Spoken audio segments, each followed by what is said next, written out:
The meat case at your store still looks full, but a manager who has been ordering beef for 15 years just told me something that stopped me cold. The U.S. cattle herd is at its smallest in 75 years. The Mexico border is closed to feeder cattle. Retail beef already hit a record high this February, and the summer grilling surge hasn't even started. The shelf looks fine, at least for now. What's already thinning are the shelf-stable backups your household will reach for when the price becomes genuinely unsustainable. You still have time, but the window is smaller than it looks. Number 9. Canned tuna. When beef gets expensive, canned tuna is the first thing most households reach for. That's not a guess. It's a documented pattern from every major protein price spike in the last decade. And that is exactly what makes it the most vulnerable item on this list to start the countdown with. The shelf still looks stocked. The individual cans are there. But here's what's already changing in some stores. The multi-packs, the store brand tuna in water, the useful 5-can family packs. Those are the formats that thin first. What stays behind are the premium oil-packed pouches, the single-serve flavored packets, the items that cost twice as much per ounce and work for half the recipes. Tuna processors are already dealing with skipjack price volatility in 2026. Tight margins mean reduced variety, shorter shelf rotation, and format gaps that appear quietly before the category itself looks empty. The shelf can still say tuna across 6 feet of space, while the only thing left is a $6 herb-seasoned packet that does not work in a casserole. The practical move is simple. Add 2 to 4 multi-packs of water-packed light tuna to your cart on each shopping trip for the next month. Rotate your stock. New cans in the back, old cans in the front. Buy the format your household actually uses, not the novelty version. This is not stockpiling. It is just not being the household that realizes this too late. But tuna is the most obvious protein swap people make. The next item is the one most households forget until the freezer is already empty. Number 8. Canned chicken. Canned chicken doesn't feel like a preparedness item. It feels like something you grab once a year for a quick casserole and forget about for the next 6 months. That is exactly why it matters right now. Its shelf footprint is much smaller than tuna. Fewer brands, fewer size options, fewer formats to begin with. And when beef prices spike hard enough that rotisserie chicken becomes the weekly protein compromise, canned chicken follows the same demand curve with much less inventory to absorb it. The format to watch is the 2.5-ounce chunk chicken in water, the one that actually works in soups, rice dishes, sandwiches, and casseroles. That is the one that gets thin. The small premium herb-seasoned cans and the flavored pouches with the exotic packaging tend to stay put because fewer people want them under pressure. Picture the moment. It's a weeknight. The grocery bill is already higher than it should be. And you want to make something real from what's in the pantry. Rice is there. Spices are there. But there's no protein that doesn't require a refrigerator or a fresh trip to the butcher. Canned chicken is the item that solves that problem invisibly when you have it and loudly when you don't. 4 to 6 cans per month on a quiet rotation. Buy the plain water-packed format. This is the highest utility, lowest glamour item on the list, and the households that have it barely notice. Protein covered, for now. But here's the part most pantry plans miss completely. Number 7. Dry beans and lentils. Nobody thinks beans run out. That's the problem. Beans feel like an infinite commodity, a bulk section staple that has always been available, always been cheap, always been there as a fallback. And the product category itself is not going anywhere. What changes under pressure is the format. Here is a real pattern worth watching. Dry bean export pricing dropped sharply in late 2025, but government purchasing also stalled roughly $93 million in procurement, compared to over $325 million the prior year. That is a distribution pressure, not a supply surplus. Beans exist. The pipeline that moves them efficiently to the shelves your household shops, that is where the strain shows up. Tariff uncertainty on pinto and black beans adds another layer of pricing unpredictability. The 5-pound bag at a reasonable per-unit price at a warehouse store is the first format to disappear. The 1-pound name-brand bag at 3 times the per-ounce cost stays because it turns over slowly. The bulk section thins quietly, while the expensive retail version sits on a face-out shelf looking normal. And here's the deeper problem with underestimating beans. They are not just protein. They are the texture anchor, the fiber base, the meal extender that makes rice edible for more than 3 consecutive days. A pantry with rice but no beans is a pantry that runs out of ideas by Tuesday. Most households understock by 60% or more. Buy in the largest practical format. Store in sealed containers. 10 to 15 pounds of mixed dry beans and lentils is a reasonable starting baseline for most households. Add lentils specifically; they cook faster, require no soaking, and rehydrate in dishes that feel substantial. You now have protein, but protein without fat or flavor is not a meal. It is a punishment. Number 6. Cooking fats, shelf-stable oils and lard. When beef disappears from the weekly menu, something else disappears with it that almost nobody plans for: the fat, the drippings, the rendered cooking base that used to be built into every dinner automatically. Tallow and lard prices have been rising as industrial biodiesel demand competes directly with food-use animal fats. The overall fats and oils category is expected to soften slightly in 2026 on average, but averages are not what matter at shelf level. What matters is the format, and the format that breaks first is the affordable, practical, large container cooking fat. The 4.2-ounce cans of lard, the big containers of vegetable shortening, the neutral oil multi-packs at warehouse stores. Those are what thin. What remains are small novelty bottles of premium olive oil and specialty fats priced for cooking enthusiasts, not cooking households. Here's what breaks at home without this one category. Beans taste like chalk. Rice becomes inedible by day 3. There's no way to sear protein properly, no way to make a sauce, no way to bake anything. The pantry has calories that the household cannot convert into meals anyone will actually want to eat. Lard specifically is worth understanding. Sealed and stored properly, it's shelf-stable for up to 2 years. The 2025 dietary guidelines validated both butter and beef tallow as cooking options. Demand for rendered animal fats has been rising from both health-conscious consumers and preparedness households simultaneously, which is exactly why this category behaves differently under a demand spike than the average price. Data suggests 1 to 2 large containers of shelf-stable cooking fat lard, vegetable shortening, or coconut oil. Add a quart of neutral oil. Rotate annually. No refrigeration required when sealed. This is the supply that makes everything else on this list edible.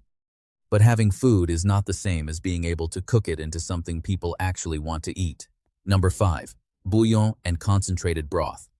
Bouillon costs almost nothing.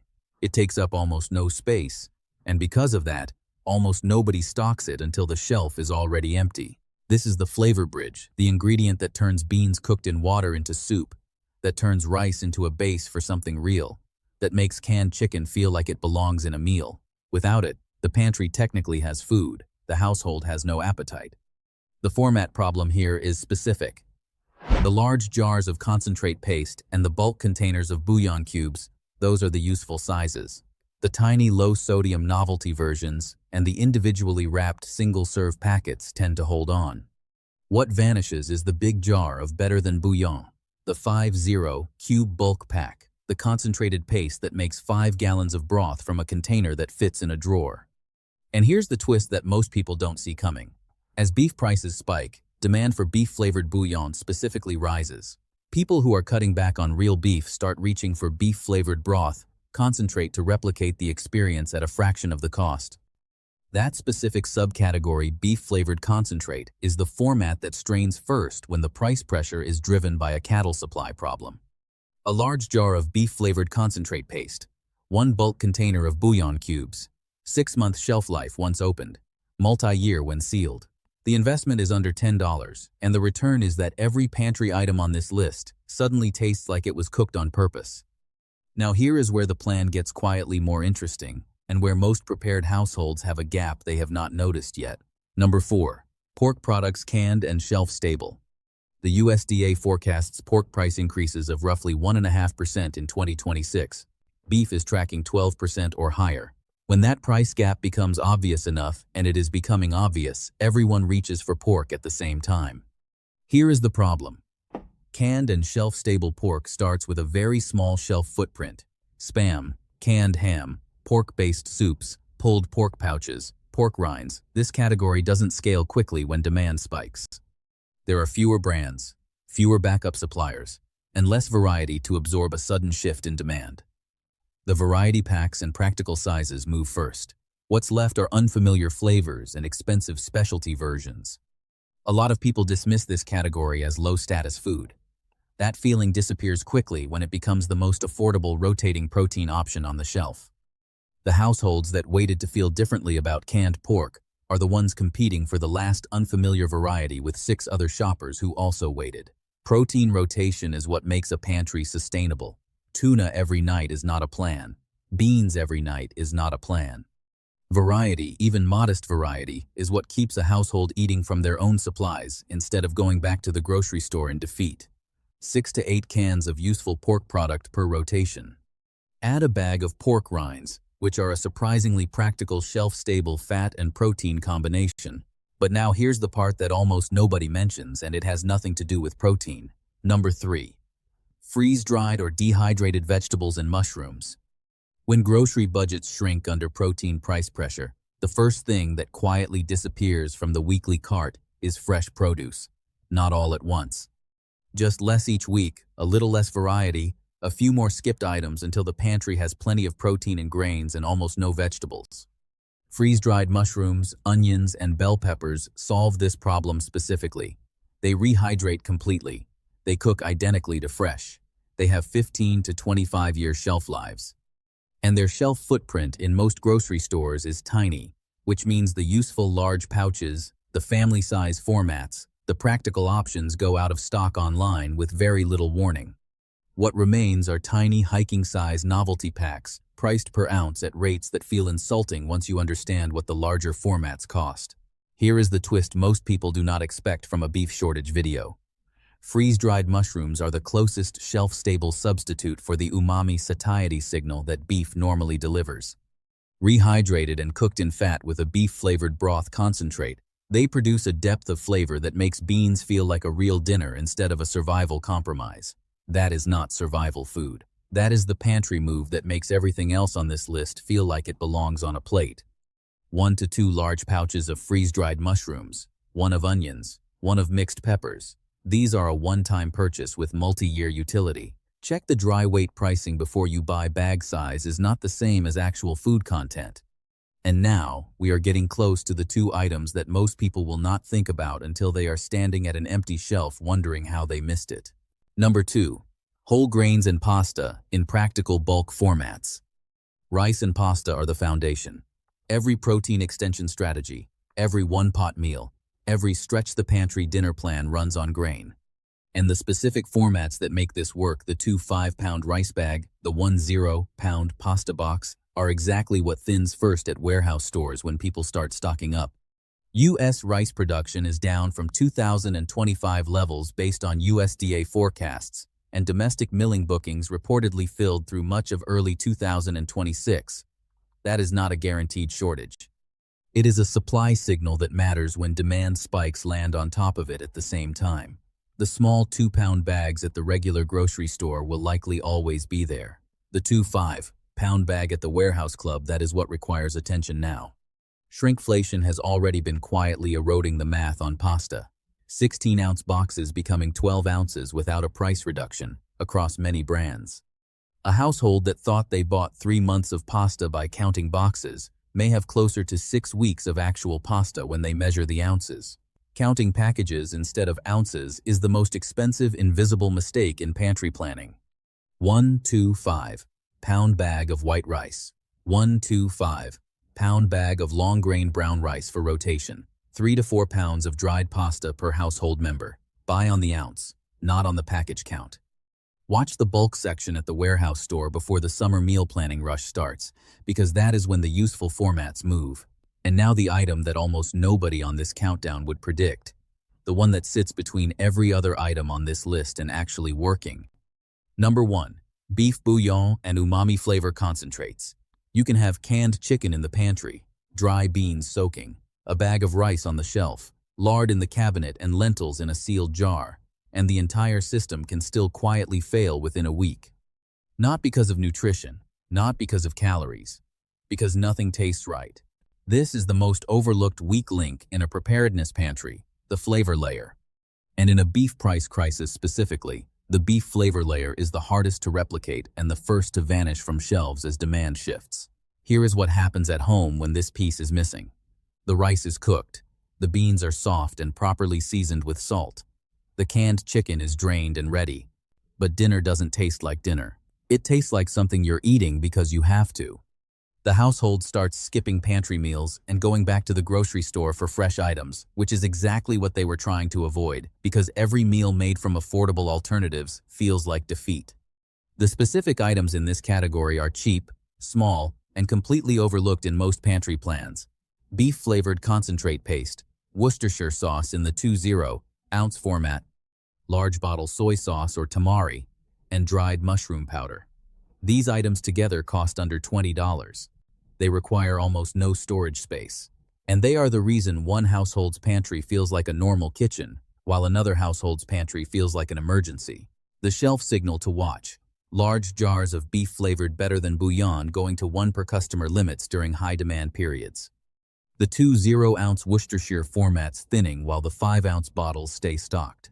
Soy sauce in gallon formats disappearing from restaurant supply stores and warehouse clubs before casual shoppers start looking. Most people build their pantry plan around macros, protein, carbs, fats. Almost nobody plans for flavor identity. But flavor identity is what determines whether a household actually eats what it has stocked. 1 jar of beef-flavored concentrate paste makes a pot of lentil soup taste like something a person would choose. 1 bottle of Worcestershire sauce makes canned beef broth taste like the base of a real stew. That difference is not a luxury. It is the difference between a pantry that functions and a pantry that sits unused. This is the real hidden cost of a beef price spike. It is not that people cannot find protein. It is that the meals made from affordable protein feel wrong, and most households never planned for that problem at all. The entire list comes back to the same pattern. The category stays on the shelf. The useful version, the affordable version, the right format, that is what goes first. Not with a dramatic announcement. Not with an empty shelf that announces itself. With a slow, quiet thinning that only looks obvious in hindsight. The beef price situation is real and documented. The cattle herd does not rebuild quickly. The structural causes, herd size, border closure, grilling season demand, are not resolving before summer. But none of this requires a dramatic response. It requires a boring one. Add 2 or 3 items from this list per shopping trip. Not all at once, not in a panic. Just consistently. While these items are still cheap, still available in the right format, and still boring enough that nobody else is competing for them yet. The shelves do not have to be empty for a shortage to begin. They just have to run out of the format that matters. And by the time that becomes obvious to most shoppers, the window for easy action has already closed. The households that handled this quietly, a few items at a time, before the season peaks, they are not eating worse than before. They are barely noticing the difference. The ones who wait are going to notice a lot.